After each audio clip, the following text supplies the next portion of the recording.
All right, we're live. Yeah, they're talking about my voice. I sound terrible, but I feel great, which is the opposite of last week. Last week I was kind of, I didn't really play it up, but I really felt awful. And Some child trespasser. I could tell. I could tell you felt bad because you never let like illness or something affect, like you really try and get in like go mode for it. And even by the end of it, I could see like your eyes like trailing down, like looking at the timer, being like, "Oh Jesus, like, are we almost there? All right, Brad." Like I feel like I've got the shivers, but you're in the best mode of sick right now, where you sound horrible, but you don't feel that bad because you can milk it. Like if you have someone's like, just some more soup, please, Jackie. No. The garbage. My blood sugar. Just pull the bag up and wait a little longer. I have a that paramotor buys you a story. pizza box or more. Hope's an adult. Have her take it out. You know, I've got so much to she's talk well. about. Yeah. All right. So first of all, paramotor stuff. We went to an airport today to fly around, which was fun. I try to get I like flying from my house. I really do. It's a big deal to me, but there is a little aspect of like I've done that before, and because I live on the edge of this if you were to look at it as a of already used airspace, I can only go in like a couple directions.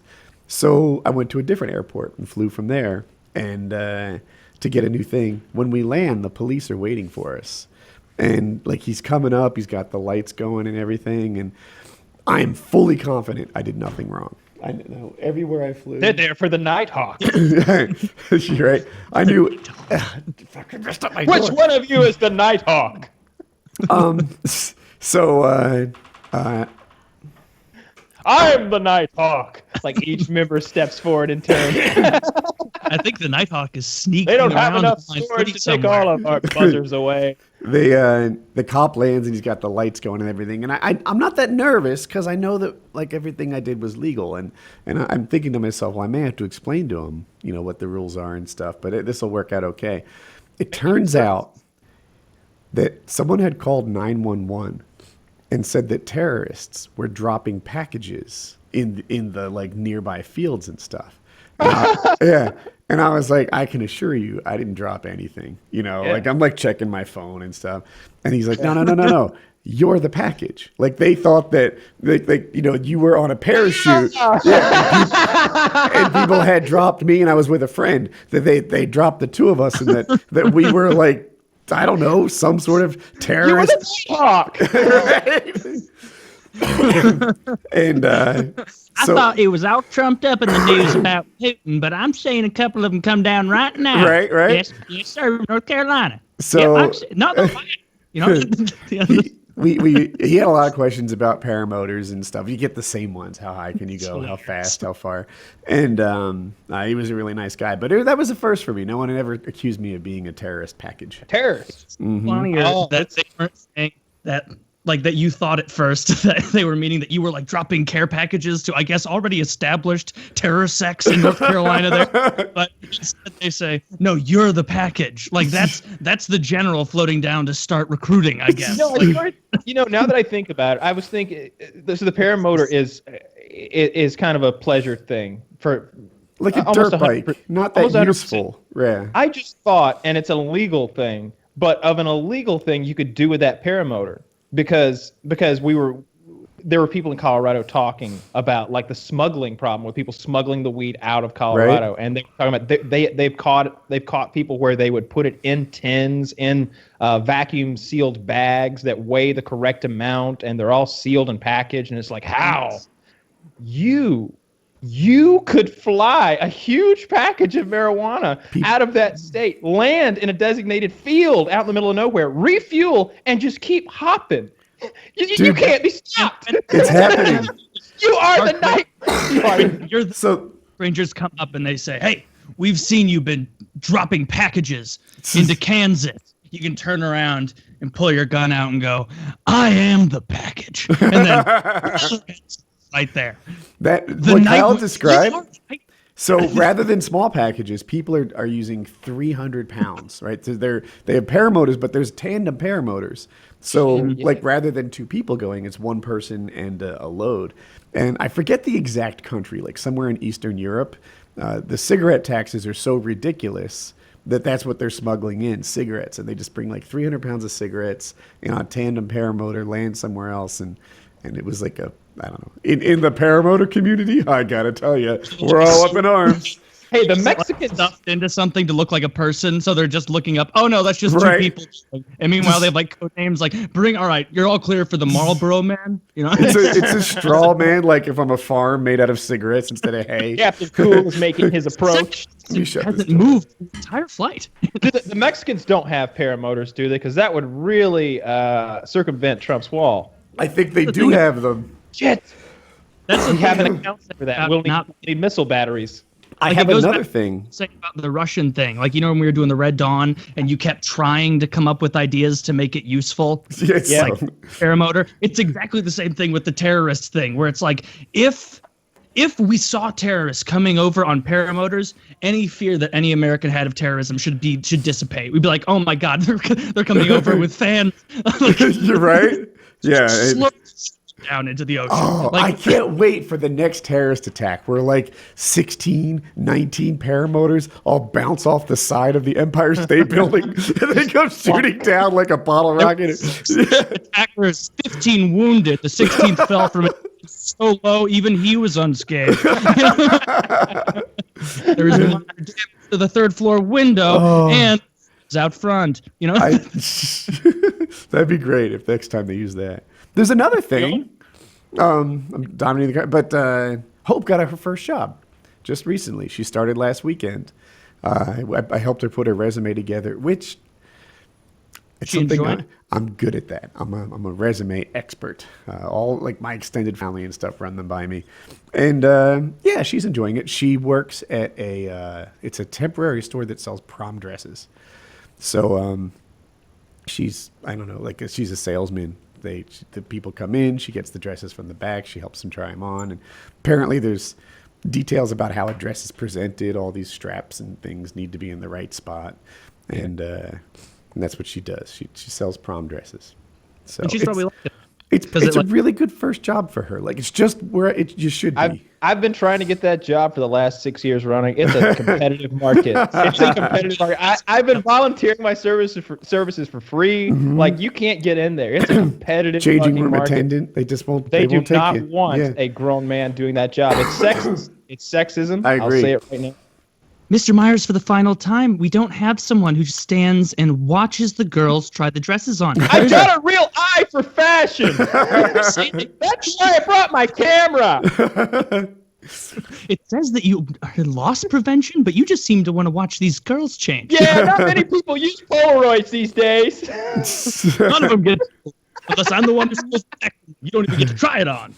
But it's perfect. She has a boss that's not me, so and she has like a place she has to get to on time, and she'll get an actual paycheck. It's been a long time since I've had like my first paycheck, but it's pretty neat to get like a check from somebody that you have to put in, and so she's got all that going.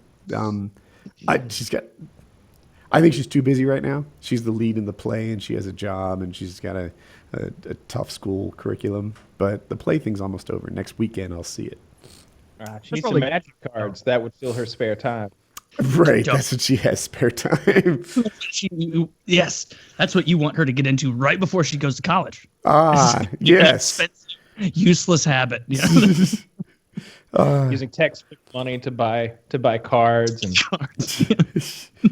I didn't get a math book this year, Dad, because the set release and I needed a box. just Can't you sharing all pirate the carols. cards? Like, I know I'm not talking about collectors, right? People who really appreciate the value and stuff. But it seems like you could just have fake cards and everyone You can plays with that. You could buy cards. Like that's what people do. That's what me and my friend used to do when we were younger, and we didn't obviously have money to be buying cards all the time. So it was like, all right, before we spend $100 on all these cards off the site, how about we get little slips of paper and just put them in sleeves with a regular card and then play it, and then we could be like, oh, I thought this was going to be really good. It actually sucks, so I'll save $6. But yeah, that's definitely the way to do it. And Kyle expedited it by ordering 10,000 10,000 bulk cards. So basically, the way it happened is 12,000. 12,000. Okay, is 12,000 bulk cards. So like a collection. That's what they call it. And I got into the Skype chat where you were linking that too late, where you're like, I just got this, and I looked at it and I saw immediately, and I was like, oh, I need to tell him not to buy that. And then I was like, oh, that was from like 7 hours ago. He's already bought it for sure, because he already said like, oh, What was it's the problem on the with way. it? And it's just with trading cards. Like I eventually realized it doesn't make that big a deal for Kyle because he's trying to start a collection, just like have a bunch of cards to pool together and pull from for fun deck making. But buying collections like that, if you don't get a card list, you're almost guaranteed to get junk rares, which are just rares. They can say you're going to get 200 rares in there. They're 200 shit rares is what they're going to be, because there's no reason to not sell a rare individually if it actually increases the value, unless you get some rube who doesn't know what they're selling, which is possible. Are they But most of opened? the time, there's a ton of basic land and a ton of useless shit. In the baseball card world, you buy unopened sets. That it's not like that. They're opened. You can do that, yeah, but this is a different option. So I'm sure you're also gonna, for your first constructed deck, I was telling you to buy singles, which is always the smart move, where you get your whole deck list and then you go on there, not just the rares, buy all the commons, buy all the lands you need, just all at once, instead of being like, I just need 3 more packs and I'll probably get that last uncommon. When it's like, no, you probably won't, and you could spend 19 cents and just buy it right now and save.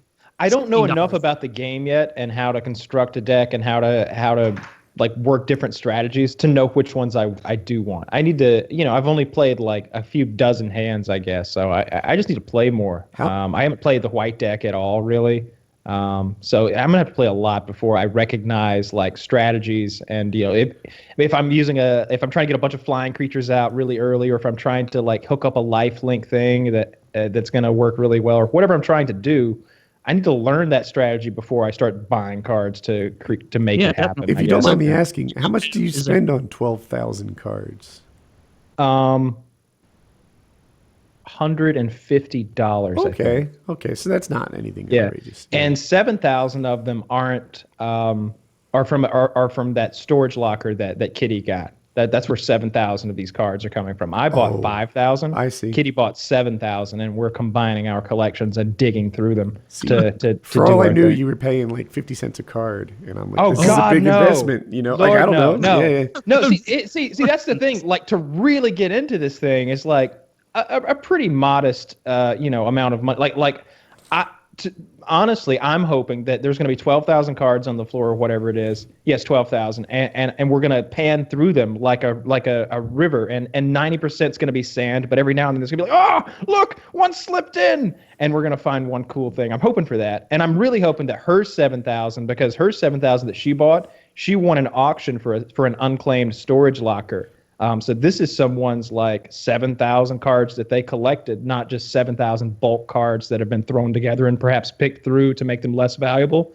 So it's possible that like among her 7,000 are like, some very lotuses nice cards. or Maybe, I orchids or doubt something. that. Who knows? Because you don't have any cards there, that was a fine way to start it off. Yeah, I have no because there's cards, really yeah. no reason to not just pull from the cards in that big cheap bucket and see what you like to make and work from there. And you have the Magic Online, not online, Xbox.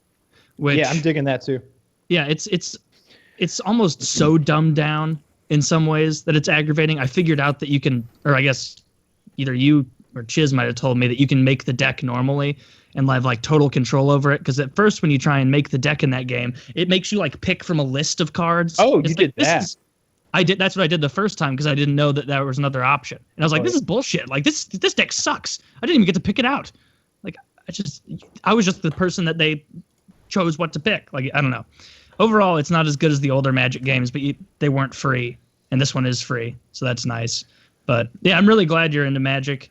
Kitty's gonna keep you in it, guaranteed. Because when you get so when you get someone who's Kitty's been Skype messaging me about Magic and saying like, oh, I just beat Coil there or whatever, or she'll say like, oh, I got screwed and didn't get enough mana and Coil beat me, lucky fuck, or whatever it would be. But yeah, she's a good resource for you with that. Yeah, hopefully so. She doesn't know a lot of the new stuff, a few of the new mechanics, and but yeah, she definitely knows how to play, and it's fun having a third person there to play with. So I think maybe it's fun playing in person. It's more fun playing in person than playing on Xbox for sure. It I like having definitely the cards.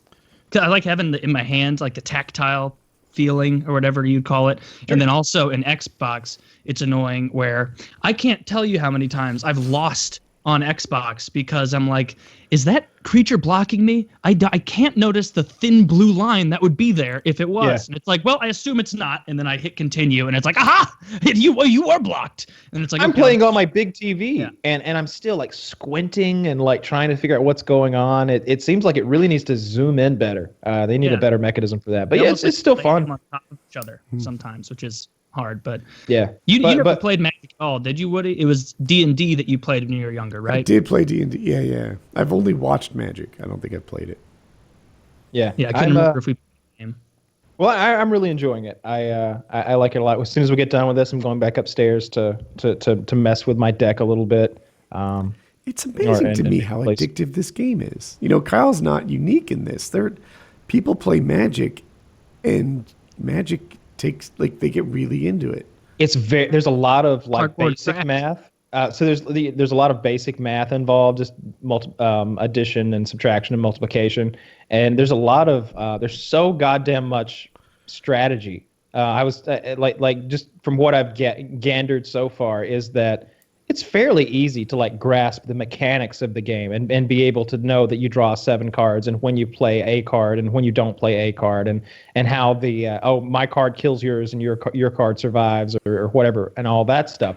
But to like build a strategy to like know going in what you're going to play and when and how that's going to build to the midpoint of the game when you set off this big bomb and all of a sudden 2 creatures become 6 and then they all get super powered up and then they all attack at once and deal an overwhelming amount of damage just in the game. I can't do that. And not effectively, not every time, and certainly not through memory. I have to like go through the cards one by one and be like, well, that kind of lends itself toward A strategy or B strategy, and then I have to do it that way. Whereas a good player like knows the names of these cards and how they could be defeated by their opponent who's playing the blue deck or the green deck. Oh, he's playing a blue deck? Well, none of this will work then. Let's go to this other thing. That's I'm one of gonna the need to attributes counter of some of this. a deep and perfect game, right?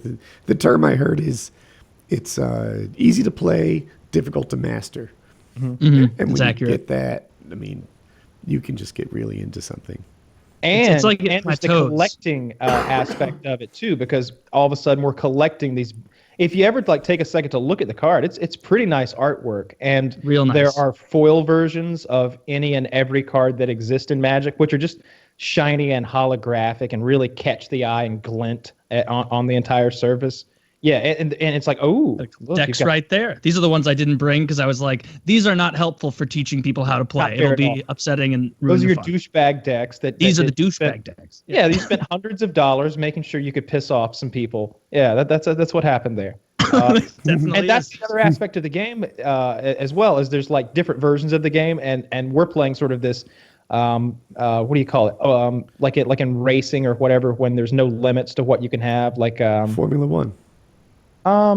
more like it's got a no holds barred, I guess is what I'm saying. So like any of the unfair or like bullshit cards from any age are allowed to play, and that's what we're doing. Whereas if you were to go to like a Friday Night Magic, I think most vintage, of the time yeah. they play a more restricted bundle of cards.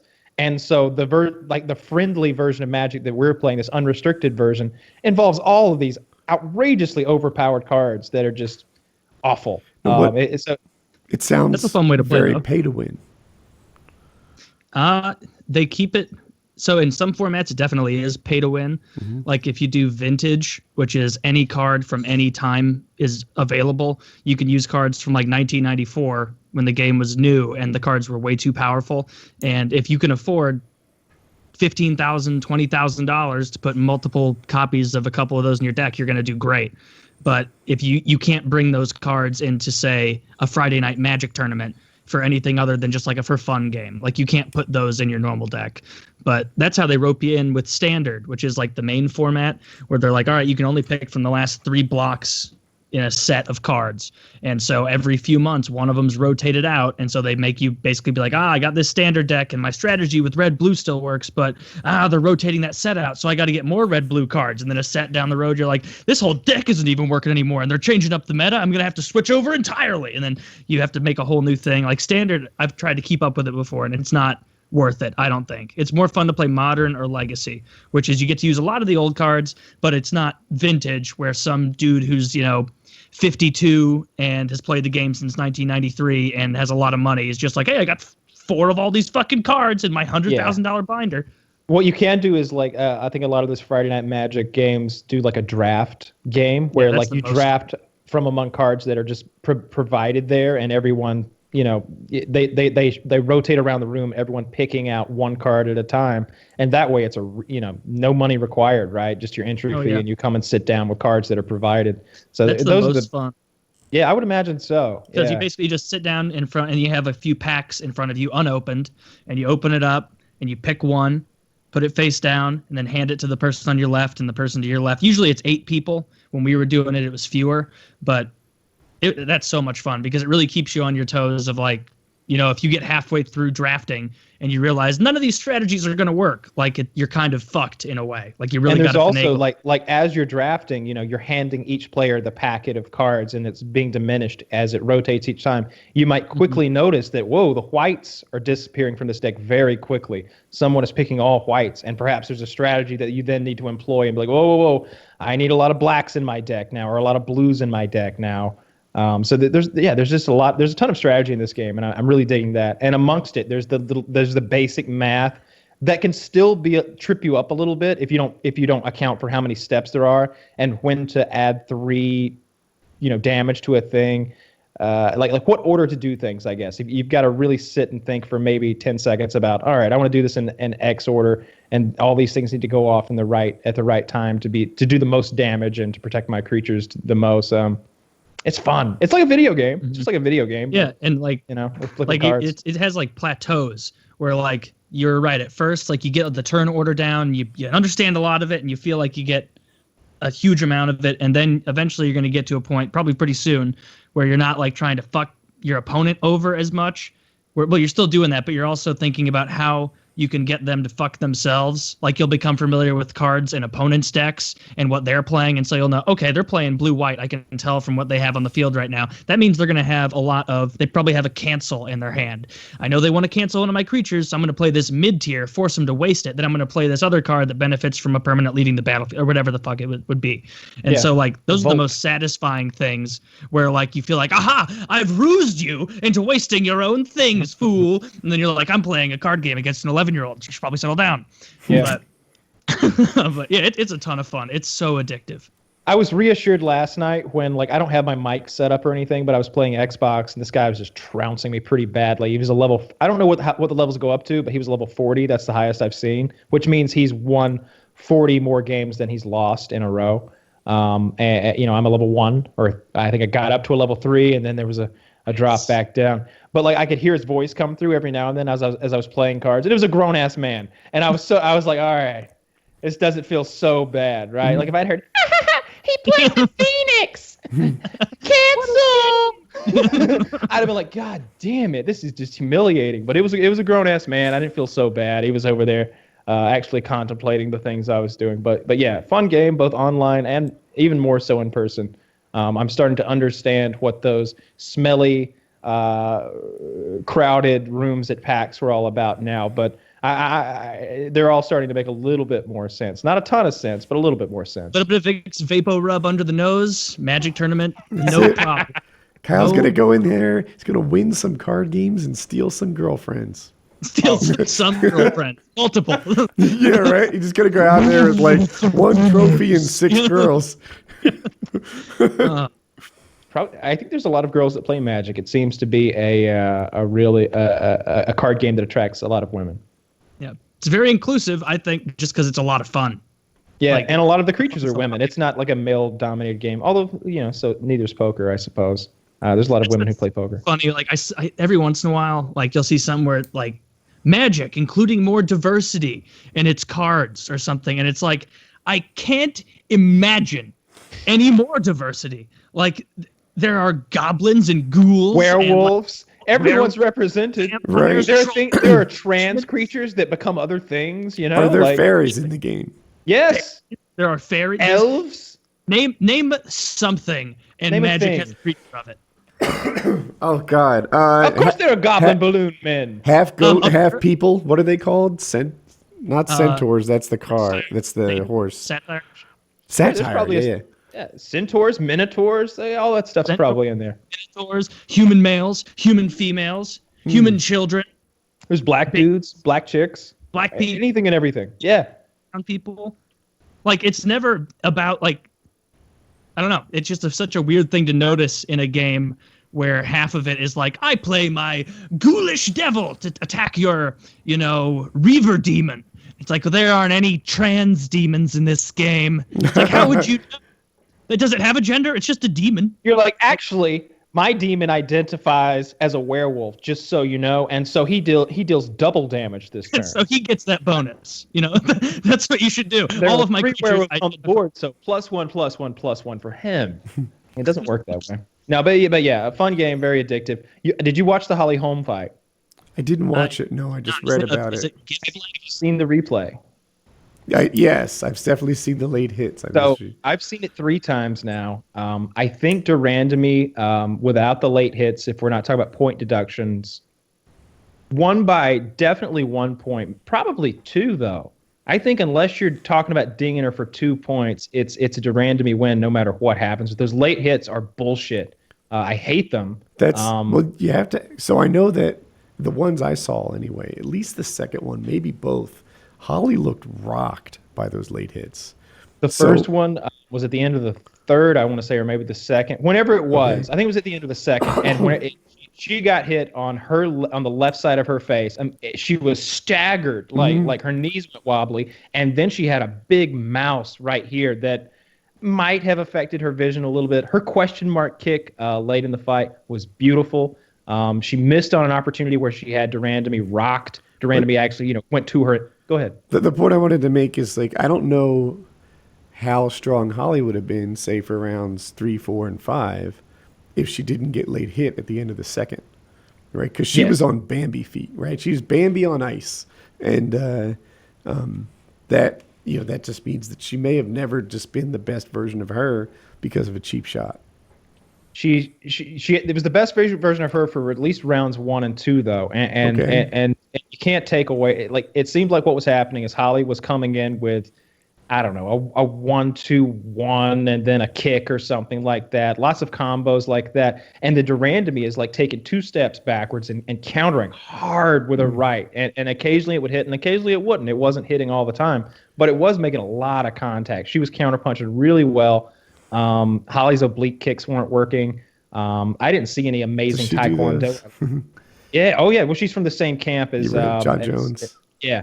I didn't see the most impressive kicks were not from the taekwondo champion. They were from Holly. That beautiful question mark kick. And if she had followed up with that left kick and caught her in the nose, this area, it would have been the most spectacular win. It's the flip of the coin 100%. It's no longer Holly Holm sad and defeated and perhaps cheated. It's Holly Holm overcoming the maximum adversity in the most spectacular manner in MMA. Maybe, that head, following not just a head kick, but double kick, right? The question mark kick, which is such a cool technique, cool kick, beautiful to watch. It looks amazing. I can't do it. It looks great. I can't do it. Of course not. The flexibility alone. If you asked me, hey, Woody, I recognize that you're not a pro, but can you show me what a question mark kick looks like? I'd say no. I can't even explain it well. It looked kind of like this, but with a leg. It comes up and then whips. Yeah, so that was beautiful. And if she caught her with that left, I mean, man, we're talking about a whole different day, the day after. But I think Holly was outclassed at every step of the way. Her clinch work was bad. She didn't get anything done in the clinch. She had Durandamy on the cage for minutes at a time. Very unproductive. Say what you want about the New York MMA. I don't like it. They don't seem to know what the fuck they're doing. Their judges and their refs. I would be happy if they just took it out of that sport. I won't pay for another pay-per-view in New York. I won't do it. just because of that judging and because of the. Wasn't the first one good though? I don't think there were any problems in the. I don't remember well enough, like fight on a fight for fight basis. It did. I don't think last time around any of the bigger fights that I cared about were affected by the judging or the reffing. Right. But this time around, I think a lot of people are saying that the Anderson Silva fight was misjudged as well, and there was definitely an eye poke that was ignored in that in that fight. That's every fight. Anderson was the aggressor. It was a bad one, and the fighter called it out, and it was the second or third of the fight, so it was second. But anyway, back to Holly Holm. I just think she was outclassed by Durandamy, unfortunately, and Durandamy didn't seem to be that good. Holly was 10-0 when at the point when she defeated Ronda. And now she's lost 3 in a row, 2 at Bantam and then 1 at this 145. There's like 6 145 female fighters on the fucking planet that even have any skill, though. That's the problem. Duranda is saying, like, hey, this should be the happiest moment of my life. It's not. Holly, I'll give you a rematch. And there's 2 ways to interpret that. Yeah. One way is, well, how great. She's saying she wants to do this fair and square and give Holly another shot. Another way to interpret it is, oh my God, Cyborg might beat this steroid thing. She's going to fuck up everybody. Like, to me, she's a dirty fighter. I want her to fight Cyborg. That should be her punishment. Her punishment is Cyborg. Cyborg, who is literally like not quite human. She's a little something else. Oh, she's pure dude. It's now going to be our instrument of punishment. Yes, yes. Every MMA fan is thinking they're like, oh, there's a white knight over there. It's that man in the dress. Yeah. Oh, that fucker don't play no shit. She walks around at 190. She walks around heavier than I do. Dude, Kyle, everything you're saying is so perfect. I should let you go. She power cleans 300 plus. No, excuse me, not power cleans. She's deadlifting 300 plus for reps. You do that to gain mass. This girl is getting bigger every day. Do you see this? She's getting cleaner and quicker. She's getting bigger and thicker and more powerful. She throws these rights that hit women. And when she fought Tweet, Tweet's a big girl. She's like 37, 38 or something, but she's very tall and she's got great kicks and she's a talented fighter. She broke Tweet's nose so goddamn bad. There was blood everywhere. It was awful. Girl's Cyborg, man. If you've ever seen a bodybuilder woman when they're not in competing mode, they look like just pretty women. A little strong, but just like really fit normal women. Cyborg is always in dude mode. I saw her in a strapless dress like between camps, and she's all ripped with deltoids that I would kill for, and like traps coming off her neck, and she just grrr. She is going to be the instrument of justice that takes down the current 145-pound champion. I mean, there's no reason she should be fighting in a women's division. Here's what's going to happen, though. Here's my guess. I don't know that Cyborg is ever going to fight Durandamy. Durandamy, post-fight, like immediately post-fight, like in the ring, saying she needs surgery on her fucking hand, right?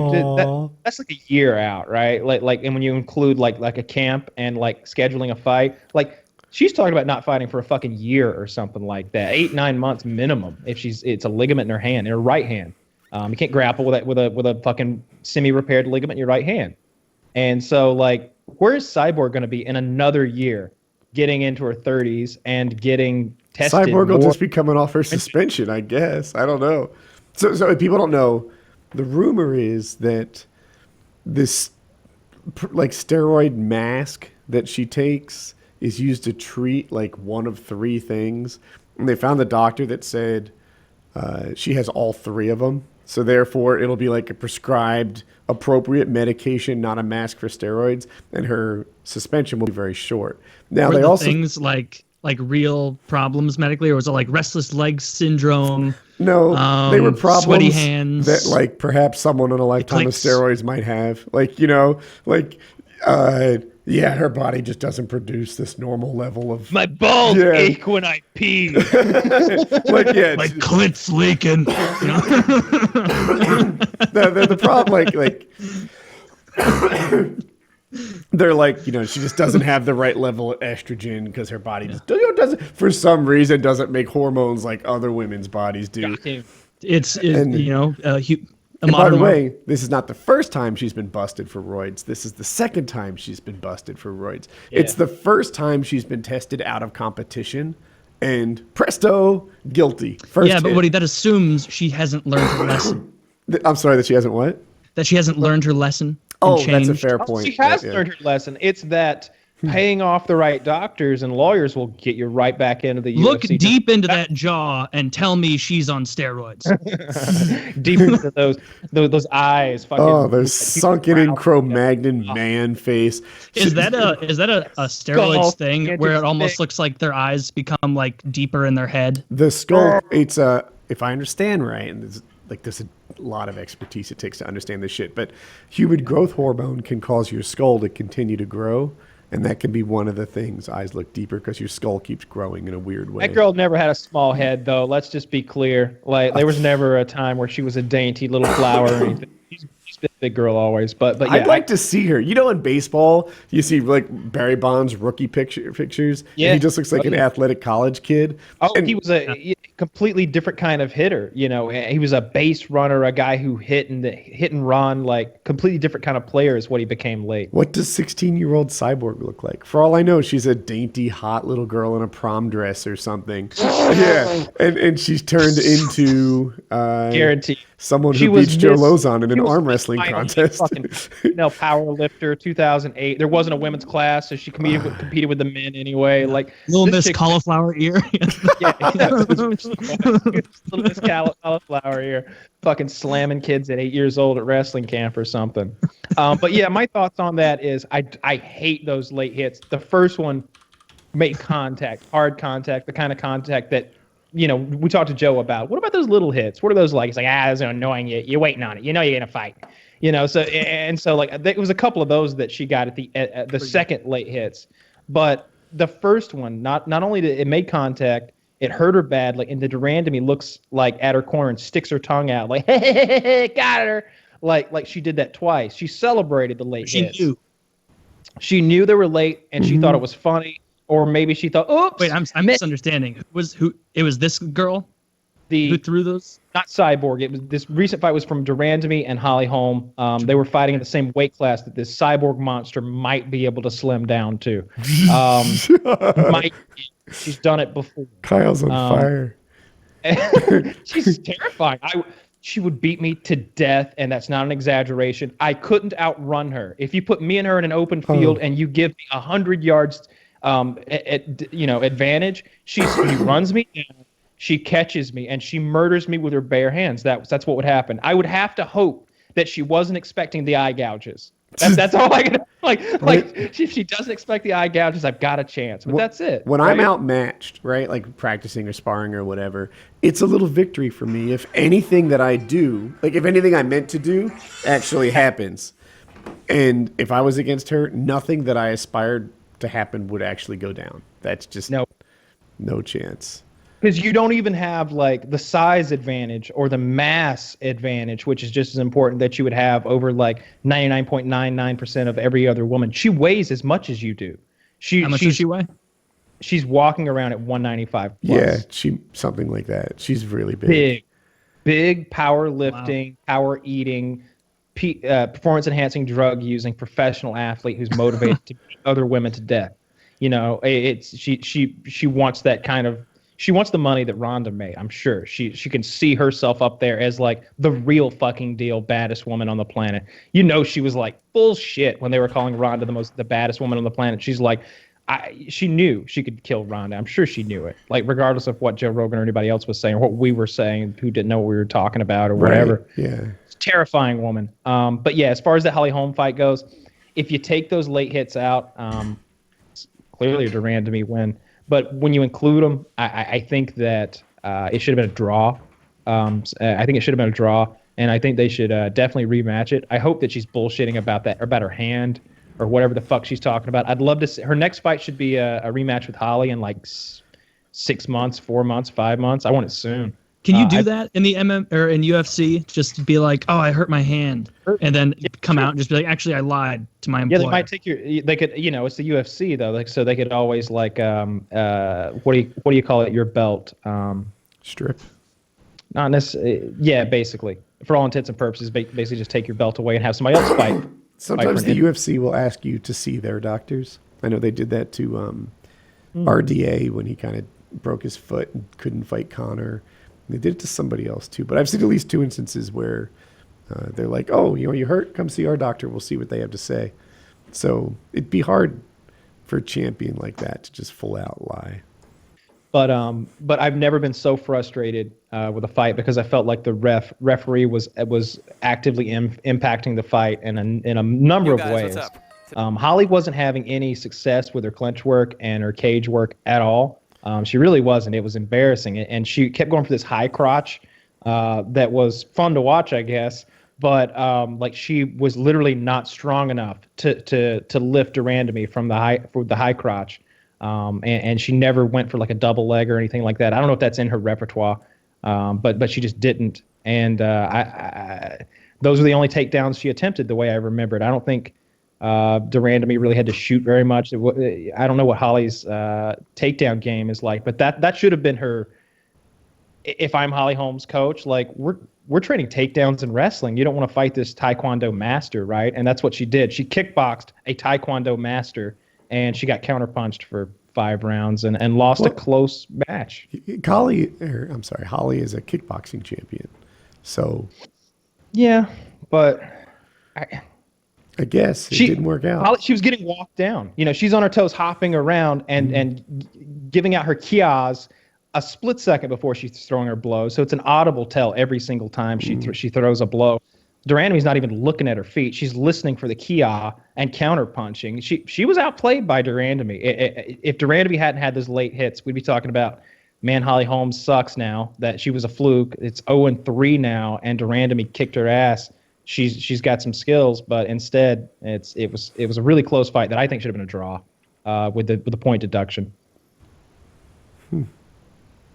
Well, and a waste of $60. And a waste I will say this about Anderson Silva. Anderson Silva came out, and he's like 40 or whatever, 38, 42, I think. 42, Jesus. Let me double check. But go Man, on. that crowd loves Anderson Silva, man. He's fighting like a 22, 23-year-old, lightning fast, really strong black guy. I think there was an American. And it was really close. They gave Anderson the fight, but every time Anderson would do a little bit of, what's that martial art that he knows that's like Brazilian or something. It's not jiu-jitsu. It's like capoeira. Capoeira, yeah. Capoeira, He starts doing a little capoeira, which is like this, like, I don't know, dance fighting or something. Like, it's ridiculous. And the crowd is like, whoa! Like, the crowd goes wild. And he's like, he's doing lots of head work and like feint, and then comes up with a left leg kick and like made the guy look like a fool. There were little glimmers of old Anderson Silva, and everybody like was loving that. Then at the end of the fight, he comes out, gets the decision, very close. Some people think it should have went the other way. He's crying. He's like, I know I'm too old to do this. I know I'm slow. I'm too slow to do this. These fast guys, I can't handle them anymore. Even though he just won, right? He's like, I can't handle these fast young guys anymore. And he's like, but I just love to fight. I do it because I love it and I love you. And it was the best Anderson Silva's ever looked. And he's just crying, like emotional. It was great. It was the best. I want to see that. PR move for Anderson Silva ever. And like to hear him being like, these young fast guys, I can't hang with them anymore. When he just has beat this fucking like 22-year-old. Mm-hmm. Yeah, he looks like he looks like that version of every human being. You know, he's got really dark skin, so his muscularity. One of those perfect specimens. And fast and talented, but he didn't have much ground game. It didn't seem. He had some takedowns, right, too? Anderson was shooting, preventing his takedowns constantly. He was doing he prevented 8 by like halfway through the third or something. He was at like 8 takedown defenses. Anderson did very well to be a fucking 42-year-old and to be fighting a young guy like that. I'm glad that he's still fighting, and it's really fun to watch him. I remember when I was a kid, I think I was watching Tommy Morrison fight George Foreman, and George Foreman was old. My parents were rooting for him just because he was old. I thought that was stupid and unfair and like ageist, in like reverse ageist kind of way. Like you only like him because he's old. What kind of crap is that? Now, I can see how that happens. Sometimes it's like, you know what? Like, give it to the old guy. It's the end of his run. You you want good things for someone who doesn't have the rest of their life in front of them. Well, especially athletic life, you know. Yeah, because athletic life, that's the weird thing about it. Is like you think about someone like Yager who's like 40, gonna be 45 soon, and you're like, man, he's old as the hills. And then you realize like, oh no, he's just 45 and in excellent shape. And he has like what, $250 million somewhere in Czechoslovakia. Right. You know, like that. If Czech Republic, whichever one's still there, I don't know. On the other hand, been hit so many times, probably live until 60. You know, you like root those for someone. You root for someone who's, you know, got a somewhat of a disadvantage. And you know, there's what's that old poem? It's like rage against the dying of the night or whatever. You've got this guy who's like on the decline, and he's just fighting harder to climb the same hill, and he's still getting to the top. It's fun to watch. You like to see an underdog win. As soon I going into the Durand to me home fight, I was talking to Chiz and I was like, I'll bet you a booster pack fucking Durand to me wins, because he was saying home was gonna win. Booster pack's like $100, right? No, booster pack's like $4. The booster box is like $100. Booster box. That's what it. That's yeah, 36 that's booster packs. Yeah. Yeah. I was like, I bet you a booster box that you know Durand to me wins. He's like, oh no, I'm not touching that. I was like, smart move. But as soon as I saw that late hit, I was like, fuck this horse shit. And I was really on Holly Holm's side. And I was just cheering for her the whole time, and just really upset at the end of that fight. I was like, well, that was fucking horse shit. And I turned it off, and then I watched her post-fight interview. She's crying. She's not crying. She's very emotional, on the verge of tears, beaten up badly, and she's like, and just summing up like how she answered questions. She said that she lost respect for Durand to me. She knew those shots were intentional. She said those were the hardest shots of the fight. She wants a rematch. She thinks there should be a rematch. She says, though, she'll take whatever she's given at any weight class, because she's lost 3 in a row. It was sad to watch. Nothing. Yeah. The thing about Holly is like, you'll never find even 5 seconds of interview footage where she isn't someone that would you'd be proud to have her as your daughter. She's always well spoken. She's always polite. She was gracious as a champion. She's gracious as a loser. She's just great. Like, everyone likes Holly. She's great. Yeah. I hope she gets back in there and wins.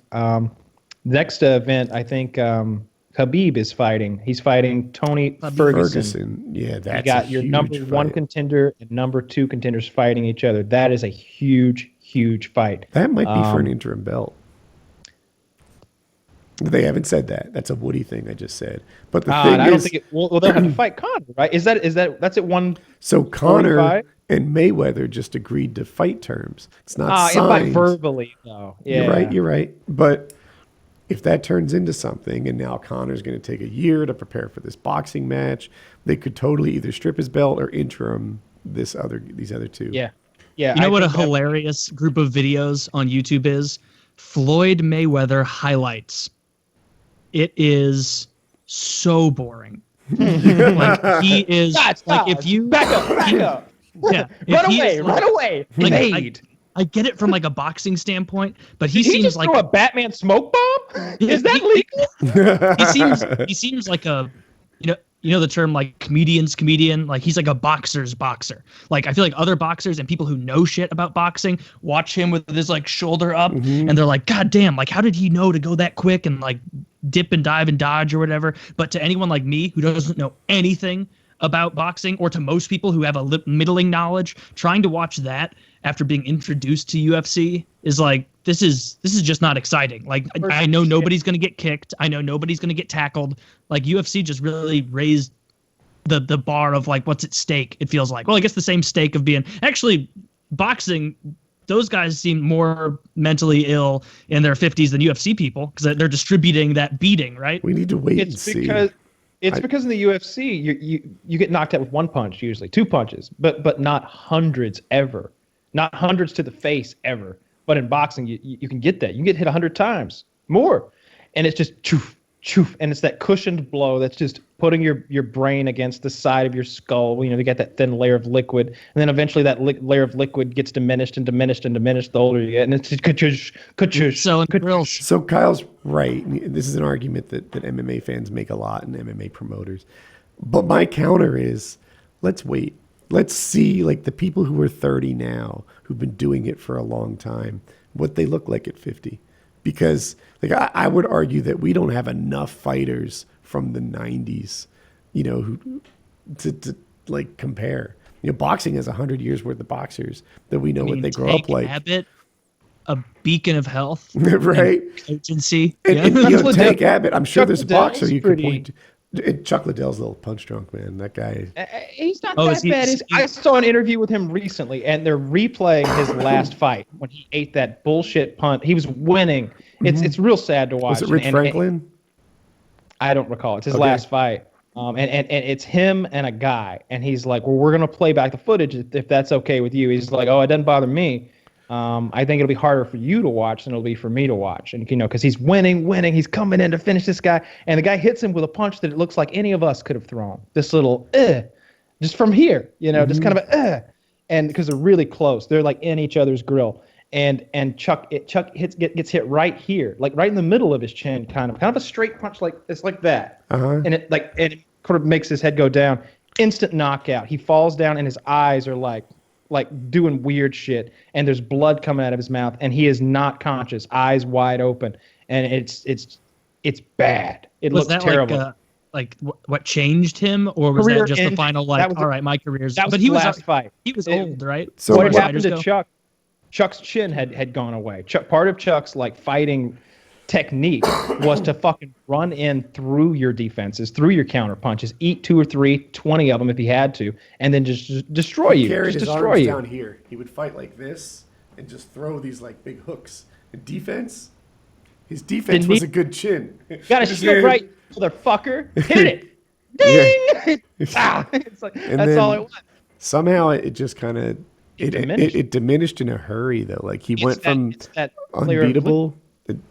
I'm outside my depth, but he went from unbeatable to very beatable.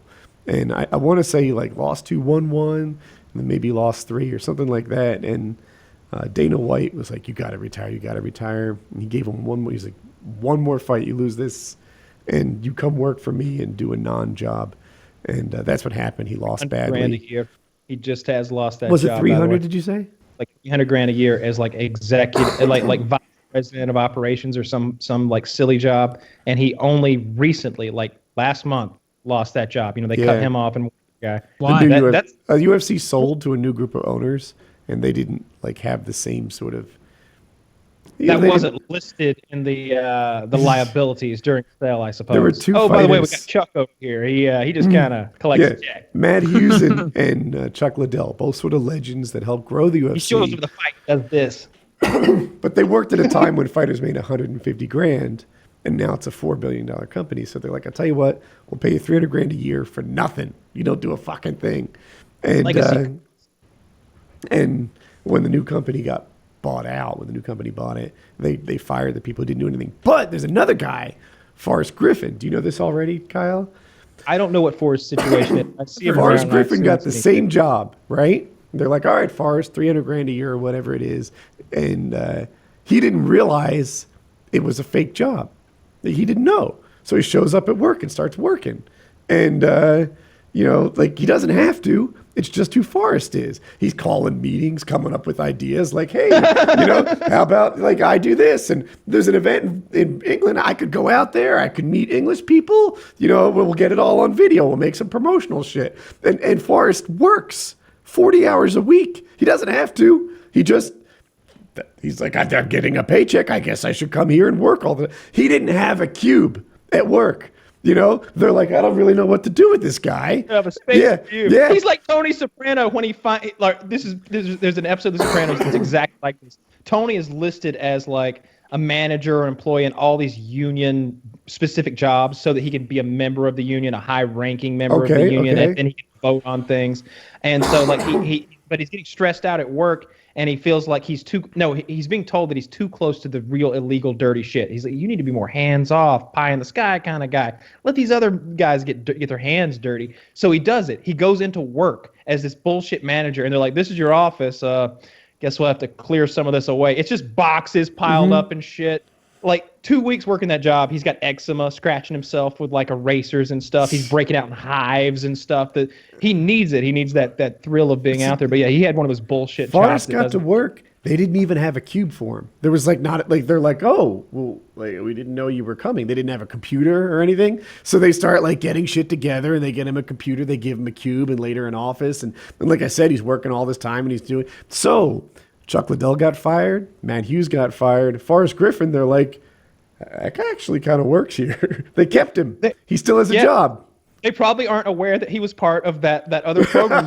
They're like, wait a minute. So you're telling me that Iceman character, he makes $300,000 a year here? This Iceman, where does the Iceman work? Where's his office? I'd like to stroll on over to Vice President of Operations Iceman and have a, I'd like to go over a few things with him. And his work is sloppy. Quite. Oh, he doesn't work here. He's in Miami right now, fucking a bunch of whores. That's what he does. He fucks whores, and he pitches energy drinks and like lemonade and like powder and like protein. If you want to know powder more about the whores, check his expense reports. He submits them all. Yes. We pay for those too. And, and then they're like, oh, this Matt Hughes guy, where's his office? Oh, right there. Hi, Matt. So we wanted to talk to you a little bit. I see you were a fighter with the company a long time. Oh, you got to run. Very busy. Oh, heading out to do a promotional tour in Europe. Well, don't let me slow you down. I'm busy firing Mr. Iceman or something. Have a nice day. Like, that's totally what happened, right? No, it was like, Matt Hughes got fired. It was Forrest there. Griffin is the guy that kept the job. Yeah. Yeah, that's what I mean. Yeah. Oh, okay. Yeah. I misunderstood your story. Yeah, Yeah. it So makes sense that Chuck it Liddell, Iceman, the same guy. Matt Hughes, they got fired, and Forrest Griffin, who just worked the whole time when he didn't have to. Now he still has a job, which is good. I'm surprised all of them didn't do that, because you would think after how much time they'd put into the organization, they'd want to feel like, I'm still responsible for its growth. Like, I'm not just the beginning guy. I'm still part of this, Like, Well, that totally makes sense about why Forrest would do it. Chuck, I bet he loved it. Like done things as far as promotional wise, but he's certainly not working that 40-hour a week job like Chuck, Forrest. Well, and you were I know saying that he doesn't Kyle have the said he capacity wasn't, to, maybe. but I was. Yeah, I think Chuck is Diminished. a lot. Like, Okay, he could be. He might be. He took more punishment than us for sure. If you told me his IQ was 80, I'd say, yeah, it's a good guess. You should watch that video I watched. I watched him, and I remember thinking to myself, like, he's not so punchy. Like he comes off a lot better than one of the Diaz brothers. That's not a high bar. Hey, it's not a high bar, but you can hop over that bar, but it's still a bar. Okay, it's there. I don't know. Yeah, sure. You got a point. We'll figure out. I'll have to later watch on some what more. concussion- My thought process about this whole concussion thing is that there are about a dozen or so huge, gigantic, multi-billion-dollar corporations that really depend on concussing people to make those many, many billions of dollars every year and sell their merch and everything. From college football up to all the professional sports and all the advertising dollars. We're gonna have to get some sort of scientific way to like make brains not get hurt when people get tapped in the head. Like, you know that's what's supposed to help happen. with that? I've heard that pot does a lot to prevent concussions. I don't understand the science behind it. You're not going to get in a fight. Yeah. You're because you just watch TV and you're cool with everybody. No, Man, I was so upset like 2 minutes ago, and now it's like I don't even remember like why we were mad. Man. Like why were we? I don't even know. Like it's like nobody. But yeah, I think it was Joe Rogan who said it, and he had something backing him. I don't know, but yeah, some people think that pot makes you resistant to that damage, and that it's a smart idea to be a pot smoker during your camp. Yeah, He's talked about it helping with cardio before. All I know about that, like concussion science stuff, is that layer of fluid between the brain and the skull is very important, and it's very key to like protecting your brain. It's the only protection your brain has, and so I would imagine affecting that in some way would be very helpful for preventing. I know that if a part of your brain gets damaged, like maybe from punching here, so your skull goes back, your brain hits that spot.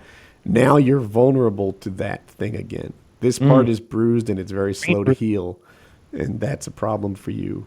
And yeah. Sure, you could have an aneurysm one day, maybe.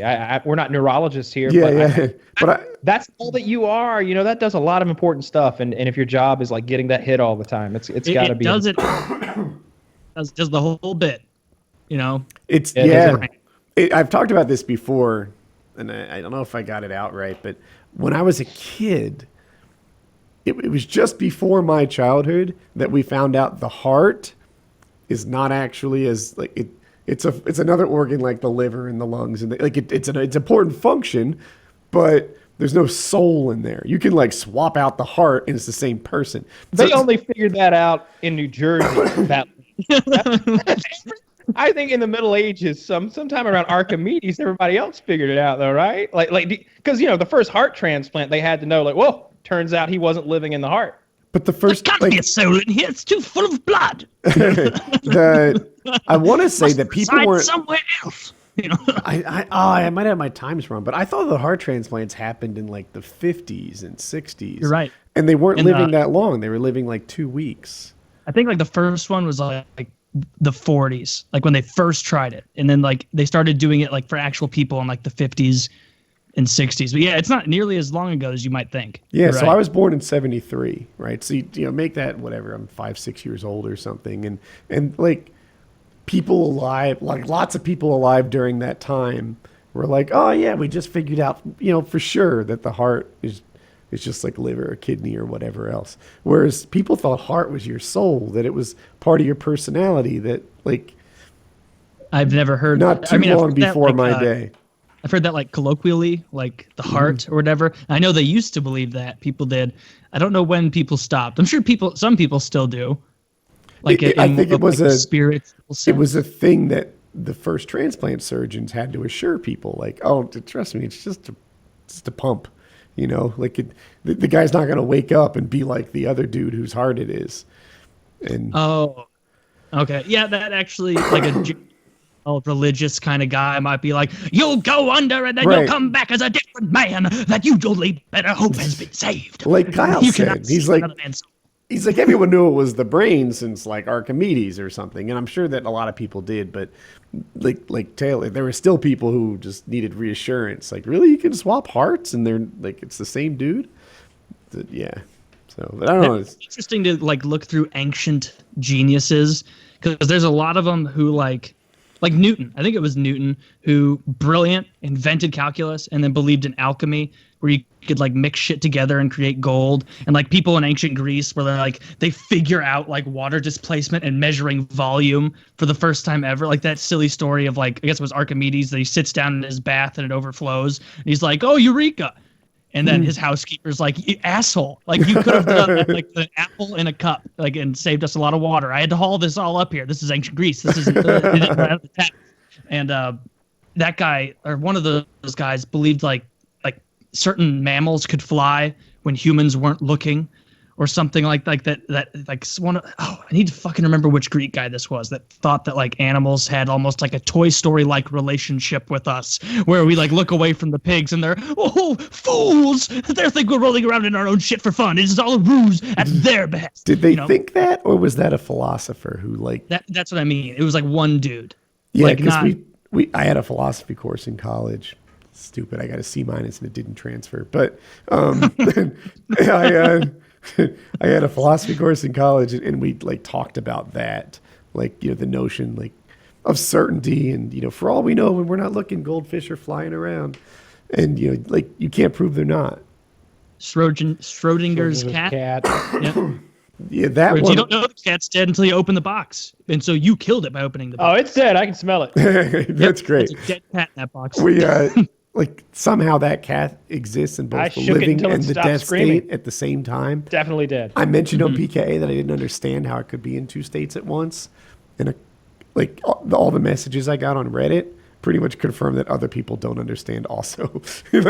No one really nailed it on like how they're in both states at It's one of those things where like it's mentioned and everybody pretends to get it because the reference. But if someone's like, can you explain how that is that like it could exist and not, you have to be like, well, the thing is, this guy was like, if there's a dead cat or not a dead cat in this box, I couldn't possibly know which way until the box is open.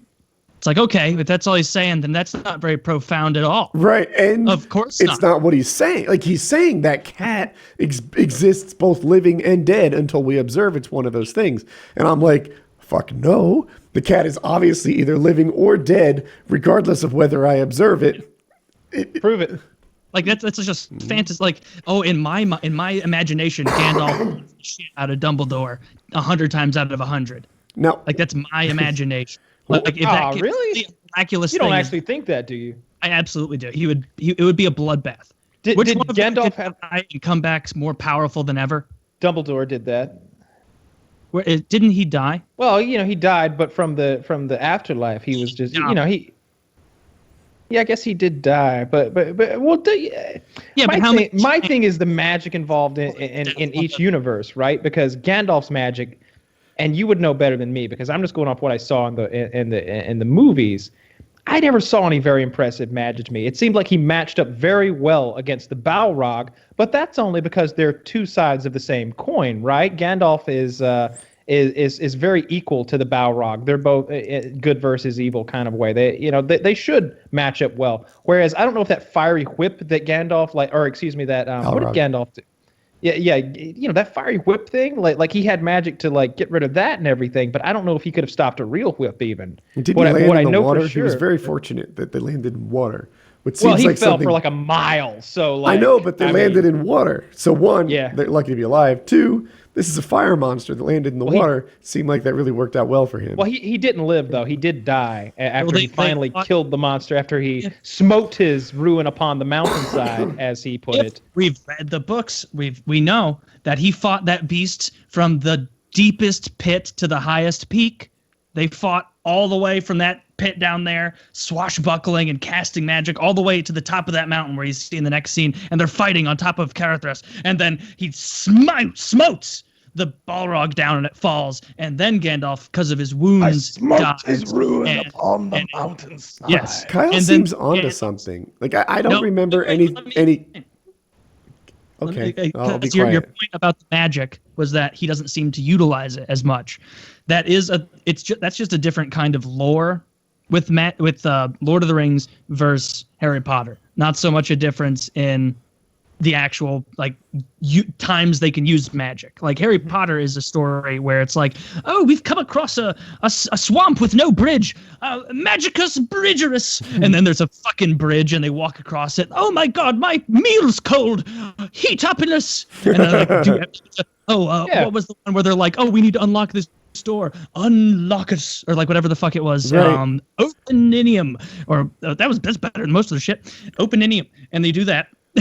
I'm just kidding. I'm just trying to piss off Harry Potter people now. But they do that. It's more of like a Deus Ex Machina, so to speak, thing where it's like magic is more powerful, is what I'm saying. Like you can't shit on the writing. What we asked was Dumbledore versus Gandalf, and in that situation, Dumbledore is the greatest dueling wizard of all time with an unbeatable wizarding wand. Exactly.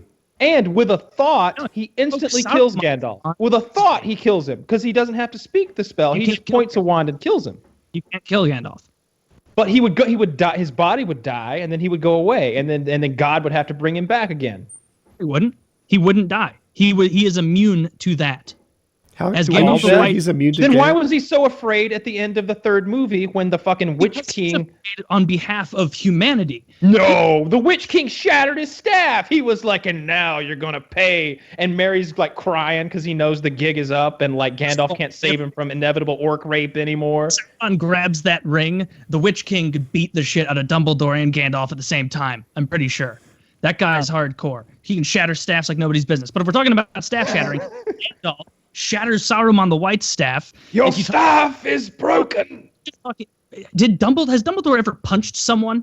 Because I've watched Gandalf fight hundreds of in Uruk-hai with a magic sword. He could deflect any fucking magic coming at him with that sword with his staff, and then Gandalf can just go, all right, I'm going to make a big shield. It was big enough to stop the giant flaming demon monster that's bigger than any creature in your entire fucking movie series. I think it's big enough for this old...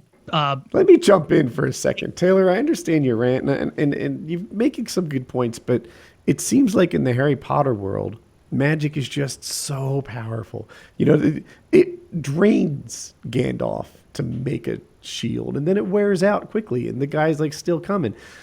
It seems like Dumbledore would have just easily defeated the Balrog. He would have Jedi picked him up and threw him in the abyss. Like in Harry Potter, magic is so rapid fire. There's Exactly. like a machine He gun. just shot 7 laser beams at the guy, or lightning bolts, or whatever you want And to like call them. snakes would be coming from the ground and lightning from the sky, and there would be a Exactly. storm, and he would be in a sphere of water. A Remember when sphere of Gandalf- water in the remember when middle of a Gandalf put him in tornado. sphere of water. Oh, It's just Yeah. like And Balrog, not a fan of water spheres.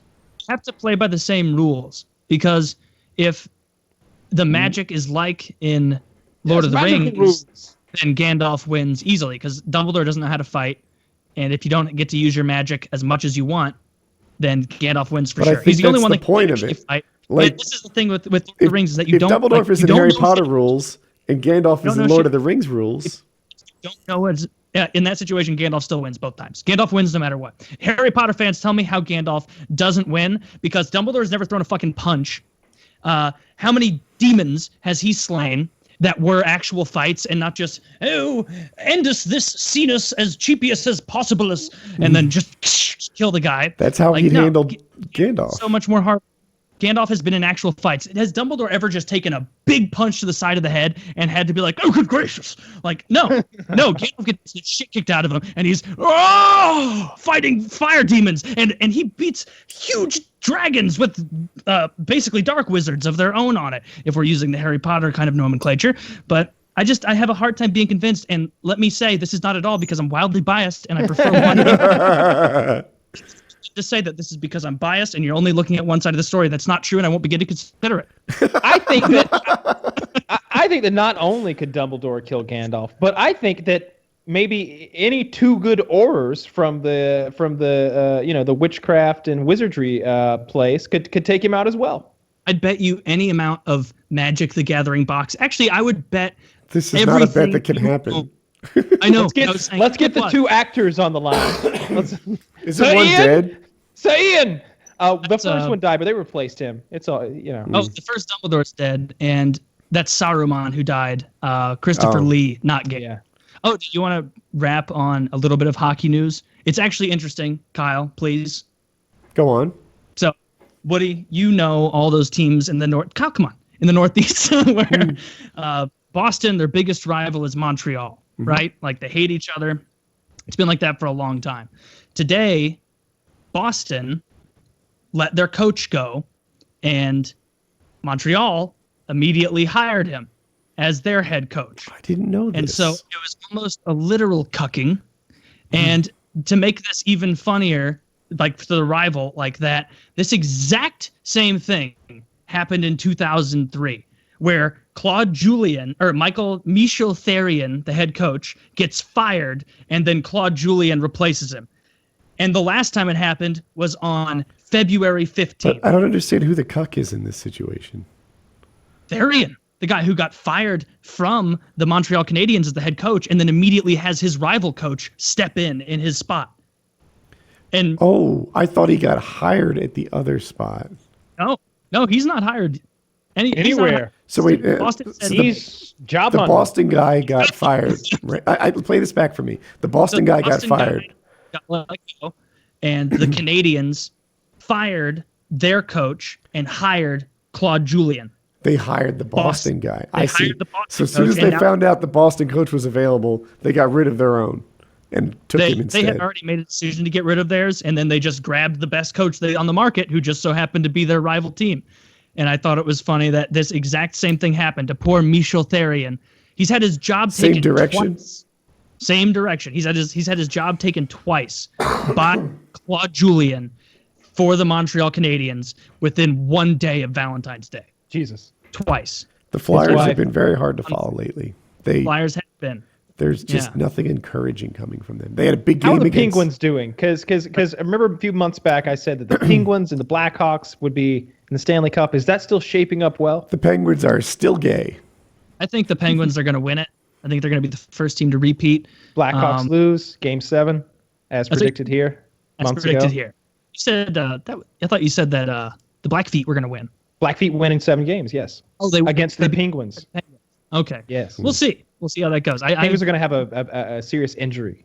I think the Sharks are going to make it further than the Blackhawks in the Western Conference. I think, I think the Blues probably lose in the first I round. think the Capitals are going to get further than the Penguins.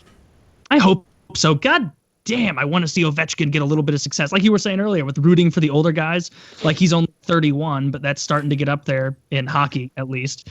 And so it's like, God, you really want to see this guy's the best goal scorer, the best pure goal scorer in NHL history, arguably, and he's never made it past the second round because Sidney Crosby and the fucking Penguins always meet him in the second round and then eat his lunch, then throw it up on his shoes. Because Ovechkin's the only guy on his team. Meanwhile, like Crosby's got Malkin and strong goaltending, and Yeah. And last year, right before the playoffs, the Capitals traded 3 players, someone to the Sharks, someone to the Blues, and someone to the Penguins. I believe it was like not a big guy to the Penguins. And all 3 of those players with those teams made it further than the Capitals did last year. So that's a little sad. I want to see the Caps do well. Sorry, Kyle, I can tell I'm losing you, and you've got a burning desire to play some more Magic and become the best duelsman. I don't know. he'll be the Dumbledore of Magic. Yes, the Then I'll be the Dumbledore Gandalf. of magic. And by the way, that we've been matching up. It's pretty accurate. Oh! I walked him into that. I'm so sorry. I'm gonna be on later if you do want to play. I think I've crafted a deck that I actually like this time. That's good. Are you on the Magic or on the Xbox? Both. You found? Both, yeah.